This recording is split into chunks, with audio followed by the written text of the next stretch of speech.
Boa noite, hoje é dia 21 de outubro de 2024. Muito bem, como eu estava falando, eu tive um problema aqui com o WhatsApp, mas eu vou deixar para explicar um pouco mais para o meio da aula, para ver se chega mais gente, tá bom? Então, hoje nós vamos ver o Dr. Edward Bach, Cura-te a ti mesmo, e nós paramos no capítulo 2. Só que, antes de falar do capítulo 2, eu queria dar uma explicação geral, tá? Só um momento. Pronto. Espera um pouquinho. Pronto. Então, muito bem. Então, boa noite a todos. Clândio, muito obrigado que me passou o link, senão não tinha aula hoje, tá? Depois eu explico, tá? Bom, muito bem. Antes da gente começar o texto do Dr. Bach, eu vou dar uma explicação geral, porque tem certas coisas que dão muita confusão, tá? Então, por exemplo, no esoterismo antigo, pronto. Então, eu vou explicar umas coisas que costumam dar confusão. Então, por exemplo, no esoterismo antigo, alma e espírito queriam dizer coisas diferentes. Eu não vou entrar em detalhes agora, porque quando nós formos estudar o tarô, eu vou ter que falar disso. Eu quero fazer o mínimo de confusão possível, ao contrário, quero dissolver alguma difusão. Então, alma e espírito, para mim, em certos sistemas são diferentes. Para mim, quando eu falo, né, abertamente, sem restrições, eu estou entendendo por alma e espírito a mesma coisa. Ou seja, consciência. Bem, aí dá uma confusão danada, porque quando a gente fala espírito, as pessoas entendem que eu estou falando de um espírito, corpo sutil, individual, esse que aparece nos terreiros ou nos centros espíritas, que eu chamo de fantasma, não porque seja um fantasma, mas só para vocês identificarem que tem uma forma, que é uma pessoa mesmo, tá? Então muita gente chama esse corpo sutil que desce nos centros e nos terreiros, chamam de espírito. Vamos chamar de espírito com E minúsculo. Na verdade, esse espírito individualizado aí que eu chamo de fantasma, ele não tem diferença da nossa vida. Nossa vida material é simplesmente cristalizada para os cinco sentidos. Mas as pessoas mortas são as mesmas pessoas. Então, quando a gente chama de espírito, espírito divino, as pessoas pensam no fantasma. Não, essas são pessoas. Tanto são pessoas que nós sabemos, pelo espiritismo mesmo, que algumas pessoas morrem e nem sequer percebem que morreram. Tudo bem? Então, são chamados de espíritos, mas na verdade, às vezes são pessoas que morreram e nem percebem que morreram.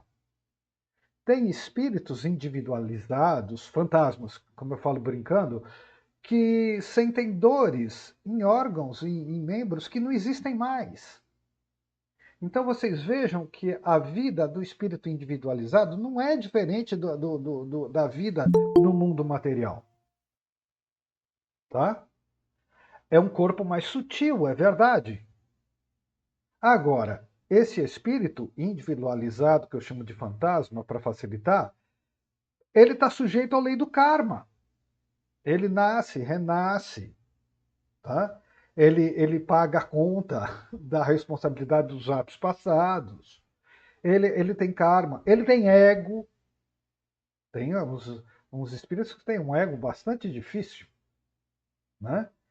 E então, não é isso. Quando eu falo espírito, nós somos o filho de Deus, nós somos consciência. O espírito de Deus é sem forma, tá? Então esse é um primeiro problema. Esse espírito fantasma, encarna, assume uma forma carnal do mundo dos cinco sentidos e ele vai. Então, esse corpo espiritual individualizado, que eu chamo de fantasma, vai encarnar e vai passar por provações do karma. Quer dizer, então, isso que eu chamei de espírito não está livre do karma. E ao se materializar no mundo fenomênico, ele também acaba se identificando com o ego. E aí complica tudo. Mas essa identificação do ego, muito espírito ignorante também tem. Então, o que eu estou querendo dizer para vocês, que espírito com E minúsculo, estar vivo, estar morto, não tem diferença. Tem ego, tem lei do karma, tem tudo. Agora, é fato que esse espírito fantasma tem que se encarnar e passar por diversas experiências na matéria para desenvolver discernimento, para desenvolver consciência, para finalmente voltar para a casa do Pai, que é espírito com E maiúsculo, é espírito consciência, espírito sem forma. Tá? E eu lembro a vocês, o espírito fantasma, alguns morreram e nem percebem que morreram. Alguns sentem dores em órgãos que nem existem mais. Então, não há diferença, são estados de consciência. Simplesmente o corpo é mais sutil.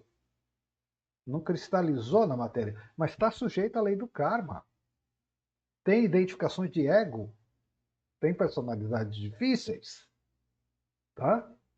Mas tem que passar pela escola da vida, reencarna para trabalhar a consciência. Tudo bem? Agora eu vou um pouco mais longe. Eu sei que são conceitos difíceis, mas são necessários, porque os textos espirituais acabam dando muita confusão, porque cada sistema quer dizer uma coisa diferente. Agora vamos ao Espírito de Deus. O Espírito de Deus, com E maiúsculo, é consciência. É o Espírito sem forma. E aí, alguns sistemas espirituais dizem assim: nós somos centelhas divinas. Tá, dá para entender. Mas na verdade não somos centelhas divinas. Por quê? Porque Deus Espírito é um só. É infinito. É onipresente. Então, se Deus fosse fragmentado em um monte de centelhas, ele não seria onipresente, não seria infinito. Então, Deus é uma só consciência. O Senhor Krishna diz: eu sou o sem forma, mas me manifesto em infinitas formas. Então, eu posso até dizer assim: eu sou uma centelha divina, todo mundo entende, mas na verdade não sou.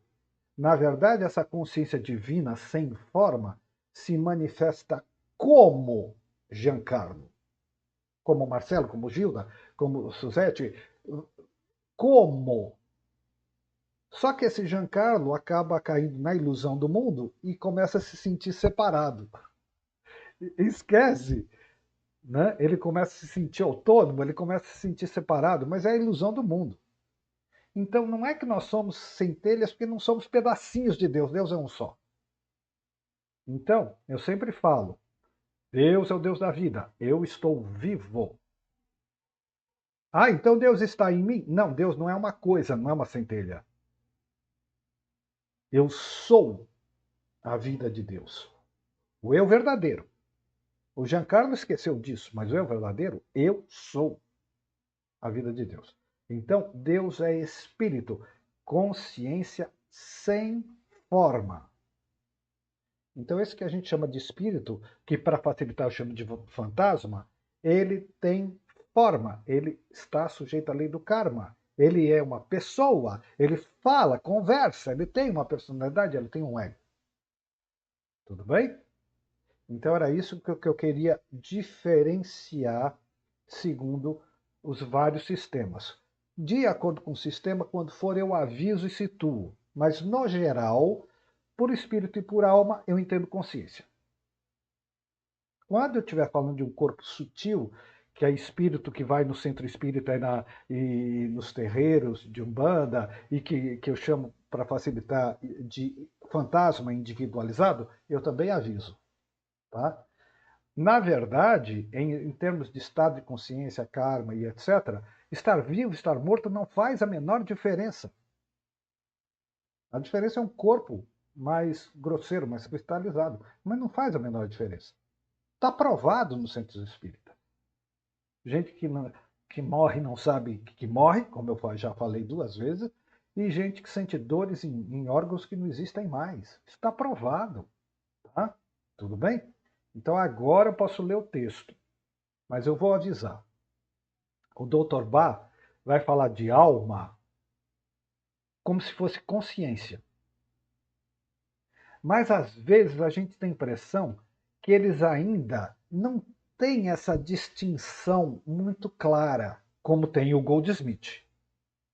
Então, às vezes, parece que eles confundem um pouco consciência com o fantasma. A gente tem essa impressão, tá? Então, é por isso que eu estou fazendo a advertência. Cuidado, vamos nos situar para a gente poder entender. Até uma vez entendendo, a gente pode dar até um desconto de boa vontade, percebendo que a pessoa não se situou muito bem, tá? Mas agora nós vamos falar de alma consciência. Agora eu posso ler.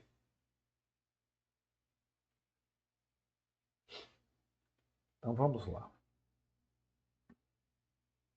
Capítulo 2. Certas verdades fundamentais têm de ser reconhecidas. A primeira delas é que o homem possui uma alma que é o seu eu real. Bom, então ele não possui, ele é o seu eu real.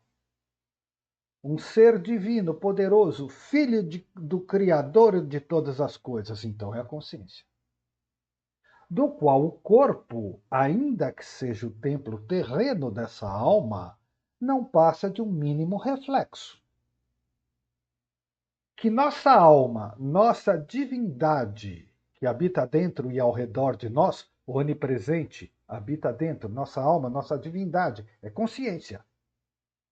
Que nossa alma, nossa divindade que habita dentro e ao redor de nós, dirige para nós as nossas vidas da maneira como ela, a consciência, deseja que elas sejam governadas. E tanto quanto consentimos, sempre nos guia, nos protege, nos anima, vigilante e bondosa, para que possamos extrair o máximo proveito das coisas. Que ele, nosso eu superior, que é a alma, que é o espírito, consciência, sendo uma centelha do Todo-Poderoso, não é uma centelha, é um com o Todo-Poderoso. É desse modo invencível e imortal. Tudo bem? Então, dando desconto das explicações que eu dei, só para evitar confusão com os termos, ele está dizendo, na verdade, embora possa ter até meio confuso, ele está dizendo que nós somos consciência, que nós somos espírito. E que esse espírito, essa consciência, deveria dirigir as nossas vidas. Por fora, lendo o Evangelho, lendo o Goldsmith, nós sabemos que eu e o Pai somos uma só consciência. Mas eu, Giancarlo, esqueci disso. Então eu vivo a vida do meu jeito. E aí dá tudo errado. Né? Então, vale, né, o preceito do Evangelho. Faça-se tua vontade e não a minha. Então nós deveríamos deixar que Deus assumisse a vida, que afinal de contas é dele. E se manifesta como eu, e não uma centelha separada, mas se manifesta como eu. Então, se eu acordasse do sonho de que eu sou Giancarlo, eu deixaria Deus dirigir a minha vida, que na verdade não é minha, é a vida dele. Então, na verdade, o Dr. Bach está falando isso. Ele pode não ter muito claro entre que é alma, espírito e consciência, mas ele está falando isso. Ele está dizendo que a alma, no nosso caso, consciência, ser divino, poderoso, filho do Criador, filho de Deus, deveria dirigir as nossas vidas. E aí, dentro das nossas provas, ele faria, palavras deles, que a gente extraísse o máximo proveito das coisas, que é o ensinamento. né? E ele diz que esse eu superior, que não é o espírito fantasma, que é a consciência, é invencível e imortal, é a vida eterna. A vida eterna.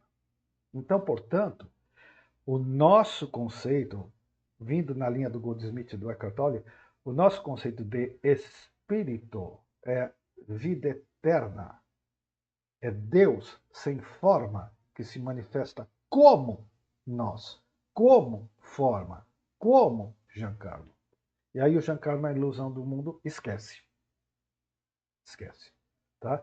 E ele está dizendo, ele, o Dr. Bach, nós esquecidos, nós deixamos de ser governados pelo Espírito de Deus. Ele chamou de eu superior. Mas eu superior é eu um com Deus. União consciente com Deus, como chama o Goldsmith. Então, apesar da confusão dos termos, ele está falando uma grande verdade. Que o Goldsmith fala, que o Yogananda fala, que o Tolle fala, que todos falam, que o Taniguchi fala. E é isso. Que, na verdade, nós somos governados pela própria consciência, que é Deus. Mas, tanto quanto consentimos, ele diz. Então, abra o coração. Volto de novo à citação do Apocalipse. Eis que estou à porta e bato. Deus está à porta e bate. Eis que estou à porta e bato. Aquele que abrir a porta e ouvir a minha voz e abrir a porta, eu entrarei, cearei com ele e ele comigo. Comunhão, união com Deus. Tudo bem? Então, ele está falando que certas verdades fundamentais têm que ser reconhecidas. A primeira delas é que o que ele chama de alma, que é a consciência, é a verdade do eu sou. E que ele é que deveria dirigir as nossas vidas. E tudo seria harmonia. Pronto. Vamos à segunda verdade que ele diz.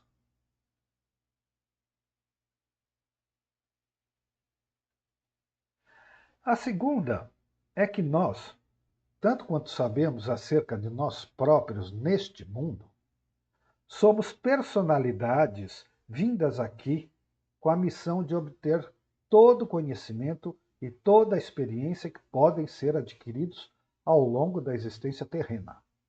Muito bem, então ele está dizendo que a segunda verdade é que nós somos personalidades que vêm com a missão de obter conhecimento e experiência, que vêm aprender. Ele diz que nós somos personalidades. Essa personalidade é o espírito fantasma.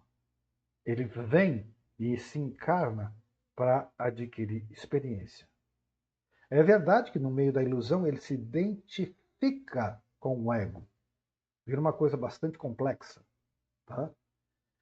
Mas o que ele está chamando de personalidade, na verdade, é o Giancarlo, o espírito, mas o espírito que chama Giancarlo, que assumiu o corpo.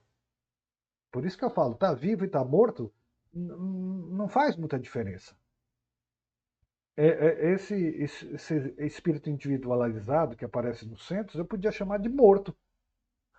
Mas são pessoas, a gente conversa. Tá? Então ele está dizendo que esse espírito ele vem para adquirir conhecimento. Né? E ele vem desenvolver virtudes de que carecemos. Então, a gente vem para a escola da vida mesmo. A gente vem para a escola da vida. Vem ver, vindas aqui com a missão de obter todo o conhecimento, toda a experiência que podem ser adquiridos ao longo da vida terrena, desenvolver virtudes de que carecemos, distinguir tudo que é defeituoso dentro de nós e dessa forma avançar em direção à perfeição de nossas naturezas. A alma, consciência, sabe que ambiente e que circunstâncias nos ajudarão melhor a levar a cabo tal empresa. E por isso nos reserva aqueles ramos da existência mais adequados para se atingir semelhante objetivo. Então, a gente não vem transitoriamente. Nós estamos sujeitos à lei do karma e tudo mais. Mas a providência divina, a misericórdia divina, quer que nós tiremos o melhor proveito possível da experiência terrena com uma única finalidade, que é voltar para a casa do Pai. Né? Que o filho pródigo aprenda o que tem que aprender e retorne para casa. Se ele não retorna para casa, ele sofre. Deus nunca desejou que seus filhos sofressem. Ele quer que os filhos voltem para casa. Tá? Então, ele diz que a gente vem aqui é uma escola. Bom, vou ler a terceira verdade que ele diz.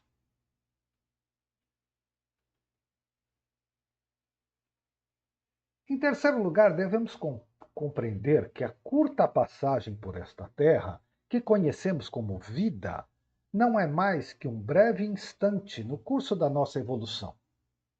Assim como um dia na escola está para uma vida, e embora possamos no momento ver e compreender somente esse único dia, nossa intuição nos diz que o nascimento esteve infinitamente longe do nosso começo e a morte infinitamente longe do nosso fim. Nossas almas, que são realmente nós mesmos, consciência. Nossas almas, que são realmente nós mesmos, isso é que nós somos. Nossas almas são imortais. E os corpos dos quais temos consciência são transitórios, como simples cavalos em que montamos para fazer uma viagem, ou como instrumentos que utilizamos para criar uma obra de arte. Então, nosso nascimento está infinitamente longe, a morte está infinitamente longe. Na verdade, nós, enquanto eu sou, enquanto consciência, nós somos vida eterna. Mas estamos passando por essa experiência que chamamos vida terrena. O Goldsmith, para explicar isso, ele chamou isso como um contínuo de vida eterna, ele chamou de parêntese. E ele disse que a vida está entre o parêntese. Aí, uma hora remove um, remove outro, a gente está no todo outra vez, está consciente. Tá? Por isso que ele, o livro principal dele chama Um Parêntese na Eternidade. Quer dizer, aparentemente forma um parentezinho, é uma vida, mas não tem começo nem tem fim. Se remover, está no todo, está na eternidade. Tudo bem? Então, uma experiência. Finalidade da experiência é a escola da vida. É desenvolver o discernimento espiritual e fazer o retorno à casa do Pai. Tá? Muito bem. Então, ele diz que a vida a morte está infinitamente longe, o nascimento está infinitamente longe. E o que esses místicos dizem? Que, na verdade, não nascemos e não morremos. Nós somos imagem e semelhança de Deus. Nós passamos pela experiência do nascimento. Né? E passamos pela experiência da morte, muitas vezes.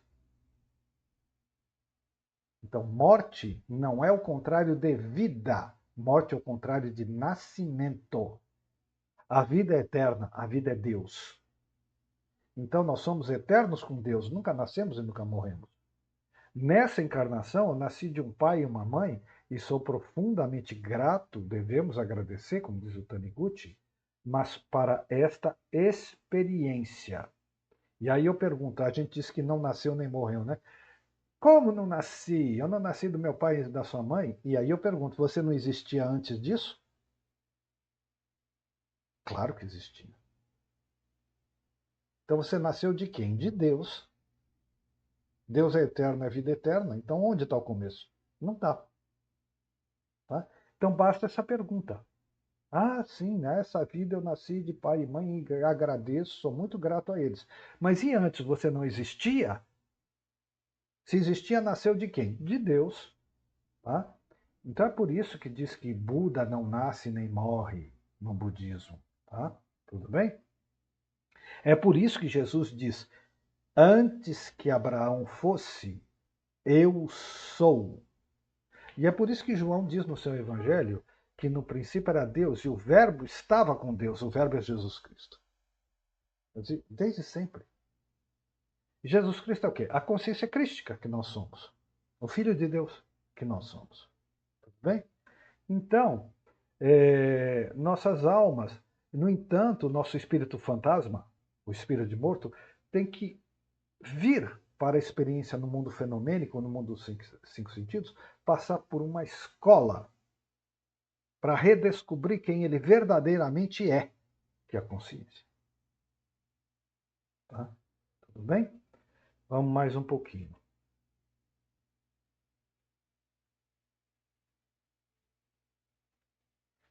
Em quarto lugar, contanto que a alma e a personalidade estejam em harmonia, tudo é paz, alegria, felicidade e saúde.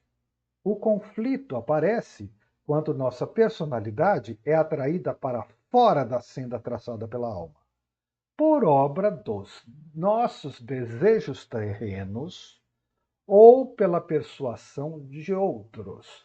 Esse conflito é a principal causa da doença e da infelicidade.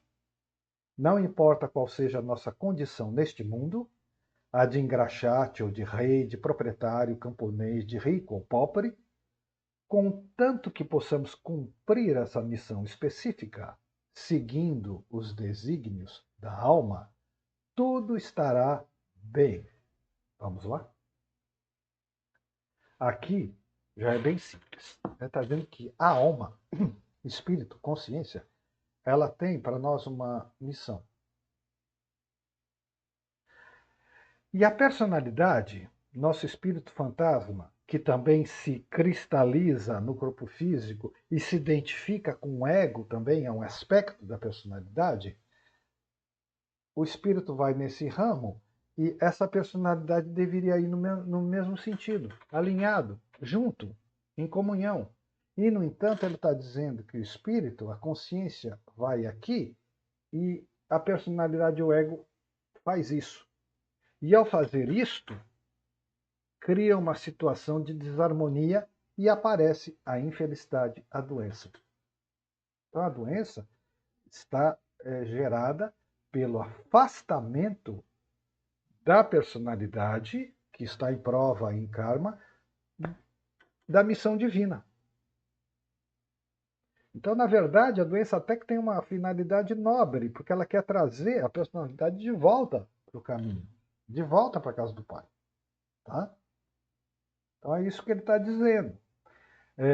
Esse conflito aparece por causa dos nossos desejos, e o budismo diz que nossos desejos são um poço sem fundo, né? E eu também costumo dizer que dentro do ser humano há um vazio infinito. E ele é infinito porque só Deus pode preencher.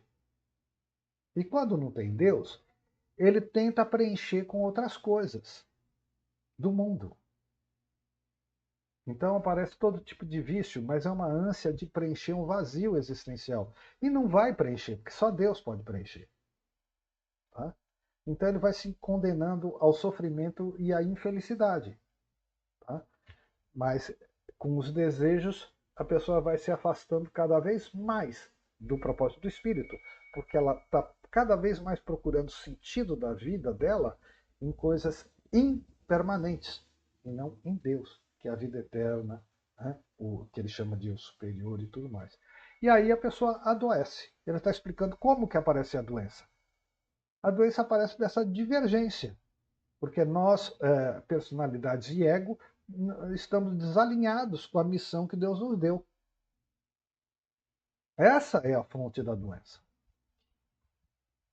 Aí você vai falar assim: poxa, mas eu conheço uma pessoa que é tão boa, tão espiritualizada e está passando por uma doença tão difícil.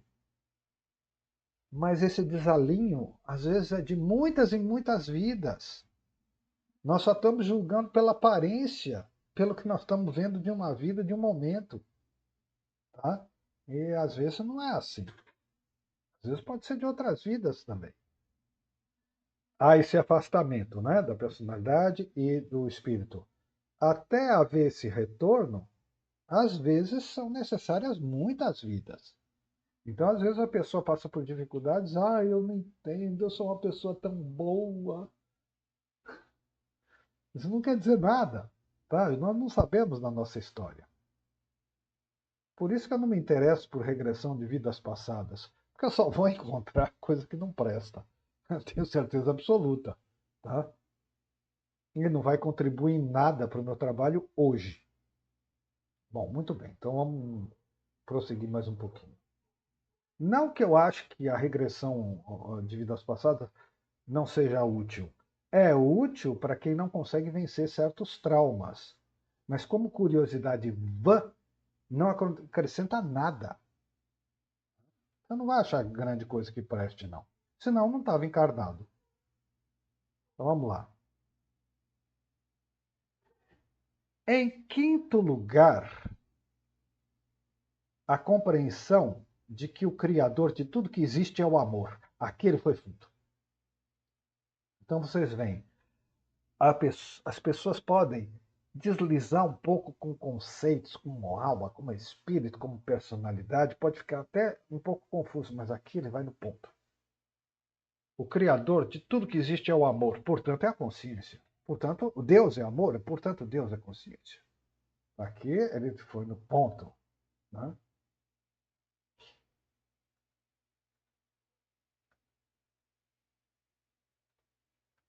Em quinto lugar, a compreensão de que o Criador de tudo que existe é o amor. E tudo aquilo de que tenho consciência é, em seu infinito número de formas, manifestação desse amor. Pronto! Olha como ele agora explica o que eu disse. O Criador de tudo é o amor. O amor, ele diz, em seu infinito número de formas, o que quer dizer eu e você, somos manifestação deste amor, um único e só amor. Aqui ele foi claríssimo. Tão claro que eu vou repetir e continuar. Em quinto lugar, a compreensão de que o Criador de tudo que existe é o amor. E tudo aquilo de que tenho consciência é, em seu infinito número de formas, manifestação desse amor. Ele é como um sol de bondade. E ainda que cada raio possa ter sua individualidade, raio do sol, ele, apesar disso, faz parte do grande centro gerador de forças. É a unidade de todas as coisas. Incitamento superior de alto nível, né? Ele diz que Deus é como um sol de bondade. E como ele mesmo diz aqui, peraí, ainda que cada raio de sol possa ter sua individualidade, preste atenção. Nós falamos um raio de sol. Temos a ideia de individualidade de um raio de sol, não temos? Agora eu pergunto: onde começa e onde termina um raio de sol? Você consegue separar um raio de sol do todo? Só há um todo. É isso que eu estou falando desde o começo. Tá? Um raio de sol é como dizer que eu sou uma centelha. Mas onde começa? Só há a luz do sol, só há o sol. Tá? Tudo bem? Então ele diz, né? É individualidade como um raio de sol. Então vamos prosseguir.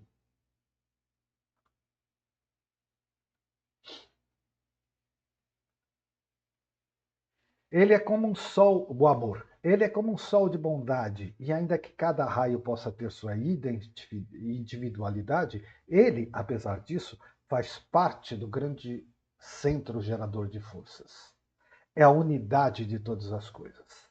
Assim, qualquer ação contra nós próprios ou contra os outros afeta todo o conjunto. Assim, devemos retornar ao grande centro. E embora, prestem atenção, embora cada raio possa parecer separado e distinto dos outros, na realidade ele faz parte do grande sol que existe no centro. Ele acabou de dizer. Não existe raio separado, ele só aparece. Ele acabou de dizer o que eu mesmo expliquei. Tá? Mas ele disse uma coisa muito importante. Qualquer ação contra nós próprios ou contra os outros afeta todo o conjunto. Isso é o mais importante. Quer dizer, o espírito tem um objetivo, a personalidade se desvia. Surgem as doenças, as infelicidades, tudo mais. E ele está dizendo aqui também que qualquer ação de desvio contra nós mesmos ou contra os outros afeta todo o conjunto. Então ele está dizendo que nós somos uma só consciência. Como diz o Taniguchi, eu e você somos um só perante Deus. Como diz Jesus, devemos amar ao próximo como a mim mesmo, porque o próximo é quem eu sou. Então, se eu estou prejudicando o próximo, eu estou prejudicando a mim mesmo e, portanto, a todo o conjunto. É isso que ele fala. Então, nossas ações, por isso que nossas ações geram karma, geram responsabilidade, porque nós estamos atentando contra a unidade de todas as coisas. A unidade é Deus. Então, quando você faz mal a si mesmo ou a outro, você está atentando contra a unidade de todas as coisas. A unidade é Deus. Então você está em desarmonia, você está se desalinhando. Então você acha que você está sendo mal, mas na verdade você adoece. Ah, mas eu vejo tanta gente má, roubando e se dando bem. Você não está se dando bem nem coisa nenhuma, você só está vendo ilusão, só está vendo aparência. Essas pessoas são profundamente infelizes e serão profundamente infelizes pelas próximas muitas vidas. Agora, aparência nossa, muitos milhões, muito luxo, isso não é nada, isso é pó, isso não passa de sepultura, isso é só ilusão. Tá? Então são pessoas profundamente infelizes porque aquele vazio que só Deus preenche, elas estão tentando preencher com dinheiro, com luxo, com poder, com prazer. Mas isso tudo não passa da sepultura. Mas nós somos a vida eterna, porque nós temos Deus, nós somos Deus. Essa é a diferença. Então eu digo assim, né? Quando eu vejo pessoas assim muito cruéis, né, na nossa vida pública, política, eu falo, eles morrem. E aí uma pessoa me perguntou: você morre também? Eu tenho Deus. Tenho é modo de dizer, né? Eu sou. Não o Giancarlo, que esqueceu o que é. Mas eu tenho Deus. Por outro lado, Jesus fala: pela fé, eu já estou salvo. Eu já ressuscitei. Tá? Então, é diferente. É diferente. Tá? Claro que eu vou passar dessa experiência de vida pelo que chamam de morte. Mas aí, como o Goldsmith fala, ele diz assim: a morte só existe na cabeça daqueles que ficaram para trás e estão fazendo funeral. Eu continuo vivo, que eu sou a vida eterna. Tá? Tudo bem? Mas as pessoas estão tão iludidas, e aí eu falo, elas morrem. Elas também são vida eterna. O espírito fantasma vai continuar. Mas elas, esse sonho de poder, que é ego mesmo, esse sonho de poder, de riqueza, morre, vira pó. Então morre. Espírito, o eu supremo, pode não morrer, mas esse sonho do mundo material morre. Né? É que nem a alegoria que eu falo sempre nas aulas nossas, a onda que sabe que é oceano, ela é vida eterna. A onda que se julga onda separada e maravilhosa, ela morre na praia. Mas se ela sabe que ela é oceano, não existe morte, ela só se renova. Essa é bem isso. Tudo bem? E o Dr. Bar, então, está dizendo, chamando a nossa atenção para a natureza de todas as coisas. Ele está dizendo que todas as pessoas são oceano também, mas quando a gente quer agredir as pessoas, a gente afeta o oceano todo, a harmonia do todo, né? Portanto, e quando a gente faz o bem ao próximo, oh, como eu sou espiritual e superior. Você não está sendo espiritual e superior. Primeiro, você está deixando que Deus se manifeste. E segundo, você está se manifestando o bem para o todo, porque eu e o próximo somos um. Somos a mesma consciência. Então, Francisco de Assis nunca disse assim, fazei de mim um curador poderoso. Ele falava, fazei de mim um instrumento. Bom, muito bem. Então, vou prosseguir.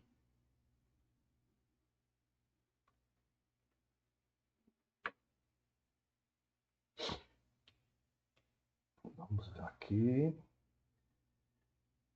Então ele dizia que cada raio, embora possa parecer separado e distinto dos outros raios do Sol, na verdade ele faz parte do grande Sol, que é o centro. A separação é impossível, então não podemos falar de centelhas, né? A separação é impossível, pois tão logo um raio de luz seja destacado de sua fonte, o que é impossível, ele deixa de existir, ele deixaria de existir. Dessa forma, temos noção dessa impossibilidade de separação. E, no entanto, nós nos sentimos separados de Deus. Como pode? É um pesadelo. Dessa forma, temos noção dessa impossibilidade de separação. E ainda que cada raio tenha a sua individualidade, essa personalidade, esse espírito fantasma, ele, apesar disso, faz parte do grande centro gerador de forças. Está ligado ao todo, é um com o todo. Assim, qualquer ação contra nós próprios ou contra outra pessoa afeta o conjunto. Repete. Por quê? Causando imperfeição numa parte, isso se reflete no todo, do qual toda partícula deve chegar finalmente à perfeição. E aí ele explica um pouquinho melhor o que ele quer dizer com isso. Por que que a ação contra os outros ou contra nós afeta o todo? Ele vai dizer: assim podem ocorrer dois erros básicos. A dissociação entre nossas almas e nossas personalidades, aquilo que eu falei, o espírito segue um caminho, a personalidade, o ego se desvia. Esse é um dos erros. O outro é a crueldade ou falta para com os outros, visto que são pecados contra a unidade. A doença em si é benéfica. Tem por objetivo conduzir a personalidade de volta à divina vontade da alma. Mas, se pudéssemos perceber esses erros, o sofrimento seria desnecessário. Veja só. Então ele diz: se a gente percebesse que nós estamos nos desviando da nossa missão espiritual, se nós percebêssemos que, sendo cruéis com o próximo, nós estamos prejudicando a nós mesmos, nós evitaríamos o sofrimento. E aí eu falo o que diz o Goldsmith, que fala o Taniguchi também, que o Pereira sempre lembra a gente.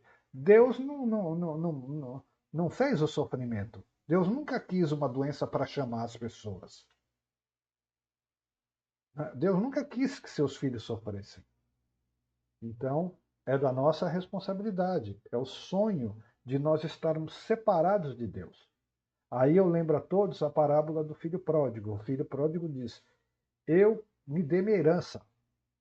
Já que você não morre, me dê a sua herança. Eu quero me separar de você. Eu quero conhecer o mundo. Vai. Até que ele resolve voltar. Mas enquanto ele não resolve voltar, o pai, a unidade, o espírito, está esperando no portão. Durante todo o tempo. O pai nunca quis que o filho sofresse. O pai está no portão esperando a volta do filho. E quando ele vem voltando, ele se adianta para resgatá-lo. Então, esse é o amor de Deus por nós. Ele está esperando no portão, ele não quer que nós sofremos. Como nós que dizemos: já que você não morre, me dá sua herança, eu quero conhecer o mundo. Tá, tudo bem, eu não posso impedir, é o livre-arbítrio. a escola da vida para se adquirir conhecimento, como disse o Dr. Bach. Tudo bem? Então, o Dr. Bach está colocando verdades básicas que nós já estudamos, né? Que o desígnio do espírito, a missão, vai numa direção, o ego se afasta, a personalidade se afasta, surge a enfermidade. Ele diz, como diz Jesus, que devemos amar ao próximo como a nós mesmos, porque o próximo de fato é, né, o que nós somos, uma só unidade. E que o Taniguchi fala, eu e você somos um só perante Deus, portanto eu o perdoo. É isso que diz o Taniguchi. Tá? Então, essa é a natureza espiritual que, se nós compreendêssemos, isso evitaria o sofrimento. Então, ele está dizendo, aqui neste capítulo, qual é a origem das enfermidades. Eu queria terminar o capítulo para depois falar, mas como são 28 e 16, eu tenho medo de depois não conseguir falar. É o seguinte, hoje eu estava divulgando meu curso por um número restrito de pessoas, não é nada tão escandaloso assim. E de repente eu fui bloqueado e banido do WhatsApp por praticar spam. Nossa, eu sempre divulguei meus cursos, nunca aconteceu isso. Não tem explicação nenhuma, simplesmente fui posto para fora. Aí tem um botão para a gente recorrer. Tá? Recorri, expliquei minha situação, resposta em 24 horas. Não faço a menor ideia do que vão me responder. Eu acredito que seja uma suspensão, eu espero, porque eu não fiz crime nenhum, não divulguei nem política, nem imoralidades, nada impróprio, né? E nem foi para milhares de pessoas, né? Então, eu estou esperando para ver o que acontece. Bom, então, a aula de hoje eu consegui vir porque Clândio viu minha mensagem no Instagram e me mandou o link. Depois se da Célia viu também. Senão nem estaria aqui e não tinha como explicar. Por isso que hoje não apareceu aquele aviso 10 minutos antes. Ah, olha, estou entrando 10 minutos. Foi por isso. Tá? Olha esse da Célia entrou. Então foi isso que aconteceu. Então, conclusão da história. A gravação de hoje eu vou colocar no canal YouTube. Não vai ter jeito, vocês vão ter que acessar pelo canal. Eu vou colocar público. Até resolver essa questão do WhatsApp, eu vou colocar a aula que eu consegui dar em público. Tá? Agora, amanhã, eu não sei como vai ser, porque eu não tenho como divulgar um link de uma aula. Então, eles dizem que dão a resposta em 24 horas. Então, se eu conseguir postar o link da aula, vai ser depois das 15 horas. Então, vocês vão ter que ficar atentos. Tá? Assim que eu resolver ou não resolver, que eu conseguir ter acesso, eu mando uma mensagem explicando. Eu tenho fé que seja uma suspensão de um dia, tá? Já que eles dão prazo de 24 horas. Então o link de amanhã pode ser que apareça só de tarde, tá? E se não aparecer e se eu não der notícia nenhuma, é porque eu estou suspenso, que eu estou bloqueado, tá? Eu não tenho este grupo no Telegram e eu não sei se todos têm Telegram, tá? Então eu não sei o que fazer. Eu tenho Telegram, mas eu não sei o que fazer, tá? E realmente não sei o que fazer. Então, eu vou ter que esperar a resposta deles. Tá? Se não, eu peço que todos fiquem alerta para entrar em contato comigo, pelo Facebook, pelo Instagram, por e-mail, para saber o que está acontecendo. Porque, além das aulas, de estar privado das aulas, eu fui banido do mundo. Eu não tenho contato com ninguém. Então é uma coisa muito radical, né? Eles deviam aparecer suspensão. Não, simplesmente corta. Tudo bem? Então eu estou numa situação muito difícil. Eu espero que se resolva amanhã. E aí eu dou notícias. Tá? Espero que dê notícia no próprio grupo e que vocês vejam que está tudo bem. Aí, claro que não vou mais fazer divulgação dessa forma, mas até então eu nunca tinha tido problema, e mais do que isso, eu nunca ouvi falar de uma pessoa banida do WhatsApp. Nunca ouvi falar. Então, realmente, foi uma coisa um pouco chocante para mim, né? Agora vamos ver como é que fica, tá bom? Vamos ser positivos e vamos ver como é que fica. Claro, se for muito complicado, vou tentar recorrer outra vez. Agora, não sei como recorrer. Tudo é eletrônico, tudo é automático. Também não sei como. Vamos ver, né? Então, feito esse parêntese, eu vou continuar. Então ele disse que se a gente pudesse perceber esses erros da crueldade, de atentar contra o todo, de se desviar do objetivo da alma, que é a causa de todas as doenças, a gente evitaria o sofrimento, né? O sofrimento seria desnecessário. Prossigo. Cada oportunidade nos é proporcionada pelo divino poder para corrigir nossos caminhos, antes que, como um último recurso, a dor e o sofrimento tenham de ser aplicados. Aqui é também um deslize, uma falta de compreensão um pouco mais profunda do Dr. Bach que o Goldsmith tem, o Taniguchi também. Não confunda Deus com a lei do karma. Então, se Deus realmente, com a sua providência, a sua misericórdia, provê as oportunidades para a gente desenvolver e ir purificando o karma e voltar para a casa do Pai, é verdade. Tá? Mas, quando em último recurso aparece a dor e tudo mais, não é porque Deus está querendo castigar ou que Deus queira que nós aprendamos a lição pelo sofrimento como último recurso. Não, é porque nós estamos virando as costas para Deus e então geramos a lei do karma, da responsabilidade. Mas somos nós que estamos gerando isso, não é Deus. Explico melhor. Ele não falou que Deus é um sol de bondade? Então, nós amamos a Deus, amar a Deus acima de todas as coisas, contemplando Deus e somos uma só luz. Mas então eu viro as costas e digo: eu quero conhecer o mundo, eu quero cuidar da minha vida. Eu viro as costas para Deus. Então eu projeto minha própria sombra. E aí eu mergulho na ilusão da sombra. Pronto. E esqueço quem eu sou, porque eu vivo na sombra. Somente eu posso virar de volta para o sol. Então, o sol nunca quis que nós sofrêssemos na sombra.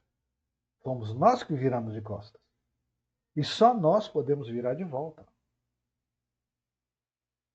Então o sofrimento às vezes vem para o filho pródigo para dizer assim: nossa, eu vou voltar para casa do pai. Poxa, mas é só se virar de volta. Tá? Então nós mergulhamos na sombra que nós mesmos projetamos. Tá? Então é isso que ele quer dizer. E então, em último recurso, aparece o sofrimento. Mas aí é fruto da nossa própria responsabilidade, é fruto do karma.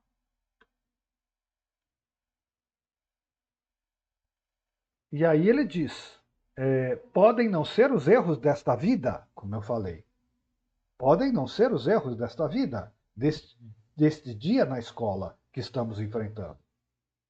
E embora nossa mente física não possamos estar cientes do motivo do nosso sofrimento, porque pode ser de outras vidas, e esse sofrimento pode nos parecer cruel e injustificado, a gente fala: oh Deus, por que eu não mereço?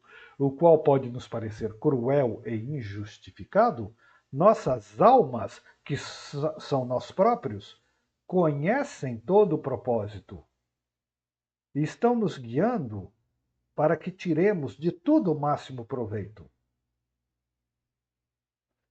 Já que nos sentimos separados de Deus, e temos que passar pelas provas do carmo, pelas purificações, o amor de Deus deseja, então, que tudo seja proveitoso e que nós soframos o mínimo possível.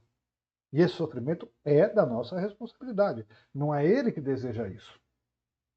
Mas ele nos ama, então ele não quer que nós soframos. Então, a providência divina quer que seja o mais proveitoso possível e que você volte para casa o mais rápido possível, porque o Pai está esperando no portão. E quando você estiver voltando, ele se adianta, porque ele quer realmente o filho de volta. É tudo que Deus quer. Tá? Então as doenças aparecem quando a gente diz não quero. Não quero. É isso. Ele diz não quero. Bom, você não quer, mas você está mergulhando na própria sombra. Eu quero conhecer o mundo. Mas você vai ficar doente. Não importa, eu cuido da minha vida. Você vai sofrer, você vai ficar doente. Eu cuido da minha vida. Eu não me importo. Tá bom, eu te espero no portão. Então, essa é a história das enfermidades, segundo o Dr. Bach. Deixa eu só ver uma coisa. Ainda falta 2 parágrafos grandes. Não dá tempo, que são 20 e 27. Então, eu continuo daí. Tá? Lembrando, então, que hoje ele começa a introduzir por que aparecem as doenças. Por quê? Porque nós estamos nos afastando da nossa missão divina. Então, qual é o sentido da vida? Amar. E como é que a gente ama? Reconhecendo Deus em todas as coisas, em todas as pessoas. Esse é a melhor meditação. Porque reconhecer Deus em todas as coisas é também agradecer a todas as coisas, como Taniguchi diz, um estado de contemplação e gratidão profunda pela vida que é Deus. Pode falar, Rubens. Eu acho que não só a doença, mas todo o sofrimento que a gente tem é porque a gente se desvia, né? Sim, sim.